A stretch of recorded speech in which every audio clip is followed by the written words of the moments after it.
हरे भरे घने जंगल के बीचों बीच एक विशाल मैदान था, जहां कभी शेर राजा का भव्य दरबार लगता था। ऊंचे ऊंचे पेड़, चहचहाते पक्षी और ठंडी हवा पूरे वातावरण को शांत और सुंदर बनाते थे। शेर राजा बहुत बहादुर, समझदार और न्यायप्रिय था, इसलिए जंगल के सभी जानवर उसके राज में सुख शांति से रहते थे। कोई किसी से डरता नहीं था और हर समस्या का हल न्याय के साथ निकलता था। लेकिन एक दिन ऐसा आया जिसने पूरे जंगल की किस्मत बदल दी। शेर राजा अचानक बीमार पड़ गया। जंगल के सभी जानवरों ने उसकी सेवा में कोई कमी नहीं छोड़ी।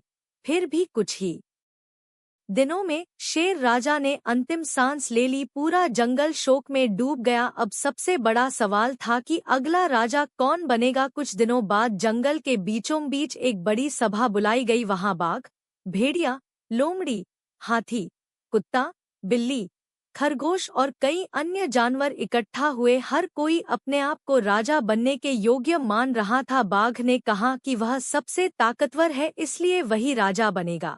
भेड़िया बोला कि वह सबसे चालाक है और जंगल को अच्छे से संभाल सकता है।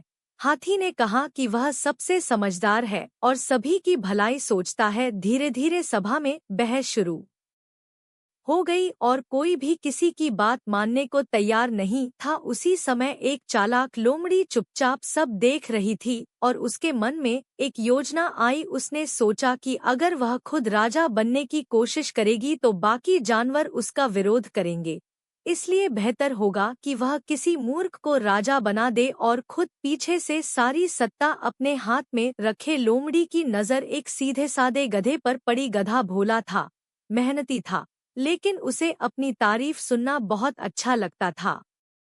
लोमड़ी धीरे धीरे उसके पास गई और मीठी आवाज में उसकी खूब तारीफ करने लगी। उसने कहा कि गधा सबसे अलग है, उसकी आवाज सबसे प्रभावशाली है, उसकी चाल सबसे शाही है और वह इस जंगल का सबसे योग्य राजा बन सकता है। गधा यह सब सुनकर खुश हो गया और धीरे धीरे उसे भी लगने लगा कि वह सच में खास है। कुछ ही दिनों में लोमड़ी ने बाकी जानवरों को भी समझा बुझाकर और थोड़ा डराकर गधे को राजा बना दिया। जानवर बहस से थक चुके थे, इसलिए उन्होंने अब गधा राजा बन गया। वह सोने के सिंहासन पर बैठता, सिर पर चमचमाता मुकुट पहनता और खुद को बहुत शक्तिशाली समझने लगा। धीरे धीरे उसके अंदर घमंड बढ़ने लगा और उसने अजीब-अजीब आदेश देना शुरू कर दिया। उसने कहा कि अब कोई भी जानवर उसकी अनुमति के बिना हंस नहीं सकता।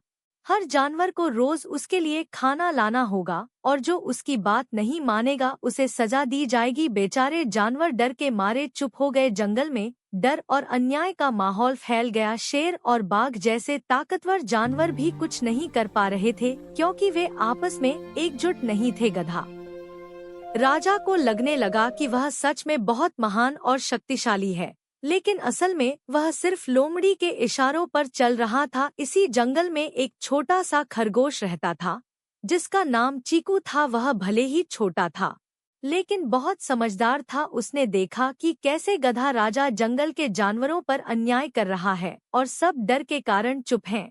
चीकू ने सोचा कि अगर ऐसे ही चलता रहा तो जंगल की शांति हमेशा के लिए खत्म हो जाएगी। उसने तय किया कि वह कुछ करेगा। वह एक एक करके सभी जानवरों के पास गया और उन्हें समझाने लगा। उसने शेर से कहा कि वह इतना ताकतवर होकर भी चुप क्यों है। उसने बाघ से पूछा कि वह डर क्यों रहा है। उसने बाकी जानवरों को भी समझाया कि अगर सब मिलकर खड़े हो जाएं तो कोई भी उन्हें नहीं रोक सकता। शुरू में सब डर रहे थे, लेकिन धीरे धीरे चीकू की बातों ने उनमें हिम्मत भर दी। अंत में सभी जानवरों ने मिलकर एक योजना बनाई और तय किया कि वे अब डरकर नहीं जिएंगे। अगले दिन जब दरबार लगा और गधा राजा अपने सिंहासन पर बैठकर फिर से आदेश देने लगा, तभी अचानक कुछ अलग हुआ।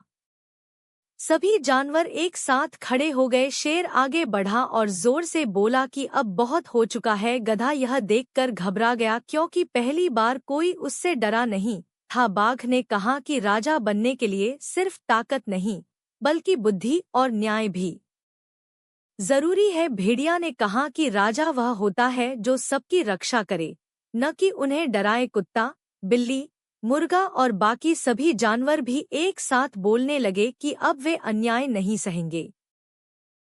गधा राजा डर गया और उसने लोमड़ी की ओर देखा, लेकिन इस बार लोमड़ी भी कुछ नहीं बोली क्योंकि अब सभी जानवर एकजुट हो चुके थे। तभी चीकू खरगोश आगे आया और उसने शांत आवाज में कहा कि असली राजा वह होता है जो सबकी भलाई करे और सबको साथ लेकर चले। गधे को अपनी गलती का एहसास होने लगा। उसने धीरे धीरे अपना मुकुट उतार दिया और शर्मिंदा होकर कहा कि उससे गलती हो गई और वह राजा बनने के योग्य नहीं था। उसने सभी से माफी मांगी। जानवरों ने उसकी गलती को समझते हुए उसे माफ कर दिया, लेकिन उसे राजा के पद से हटा दिया। इसके बाद सभी ने मिलकर फैसला किया कि इस बार वे सोच समझकर राजा चुनेंगे। उन्होंने एक ऐसे जानवर को राजा बनाया जो शांत, समझदार और न्यायप्रिय था, एक बुजुर्ग हाथी।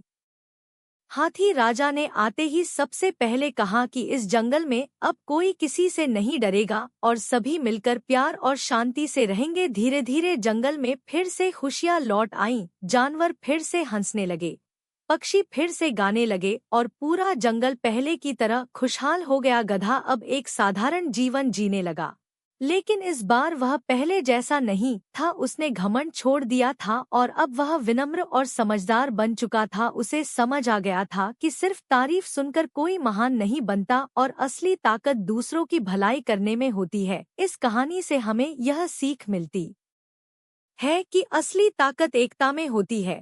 राजा वही होता है जो न्याय और भलाई के रास्ते पर चलता है और घमंड हमेशा इंसान को गिरा देता।